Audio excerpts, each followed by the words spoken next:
Okay, model types. So a lot of this should again be pretty self-explanatory. I just thought it was worth touching base just so that again people just think a little bit more explicitly about what type of model they're actually looking to build. So for example, am I looking to build a planning model? Now, a planning model is a piece of analysis that's just looking to kind of forecast out what's going to happen from a certain point in time. By comparison, and we talk about this in another video later on, that is slightly different to a budgeting model. So a budgeting model is really aimed at the locking down of a particular set of forecast numbers and the comparison of that to either reforecasting or the dropping in of recent historical data and the analysis of variances.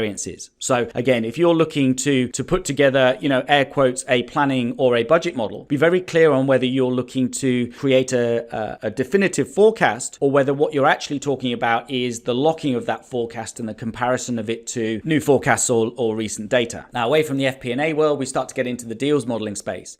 And even within deals modeling, there are different types of models. Am I looking at a valuation piece? Am I actually looking at a refinancing? Am I looking at an earnings impact of an acquisition? Am I trying to bolt two companies together? So from a deals perspective, it's good to be explicit about what you're fundamentally trying to support. And this relates to what we've talked about in another video, which is around model purpose. What is the purpose of this model? Is it to see if the deal hangs together, or is it to actually work out an optimal kind of deal strategy? Always good to be aware of the exact type of model you're looking to build. Beyond the deal space, we're probably then starting to look at strategic models. And again, we've spoken in other videos about when you're looking at strategy, what is the strategy that you're actually looking at? Are you looking at a pricing strategy and therefore you can forget about time? Or are you actually looking at a rollout type strategy and therefore pricing options might be dialed back so the model doesn't become too complex? So again, what type of strategy model is it? Is it a product strategy model? Is it a rollout? Is it an acquisition strategy type model? And therefore you start to touch on some of the deal aspects. And this talks to the second set of bullet points. In terms of my actual model type, what type is it from a time frame perspective? Is it a forecast only piece? Is it a historical forecast piece? Or in actual fact, can I potentially get rid of time altogether? So with a forecast only model, this is usually from a point in time, looking to forecast out without worrying too much about a rolling mechanism within the model. By comparison, most FP&A models tend to have a historical forecast mechanism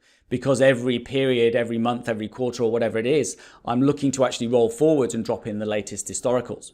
Now, the reason why you need to be aware of this at a scoping level is that forecast-only logic tends to be a lot skinnier. You don't tend to need a modeler to handle the conditionality that comes with historical forecast logic. So with a historical forecast piece of analysis, typically any calculation is looking to say, well, am I a historical period? Therefore, go and get me a data point or derive some historical value. If I'm a forecast piece, then perform some sort of forecast calculation. So historical forecast models, whilst they are incredibly robust and tend to stand the test of time, they do have a penalty in terms of the density of logic. So if you're running a deal, you might not necessarily want the historical forecast mechanism in there because it's going to have a certain negative impact on just trying to get logic punched out very quickly. In terms of related topics, model purpose is something you fundamentally want to cover off. Granularity also has an impact, to the extent that you're running a deal where there's asymmetry of information, you're going to have a much lower level of granularity. And importantly, there's a whole time series fundamentals video where we get into a little bit more detail around forecast only versus historical forecast models.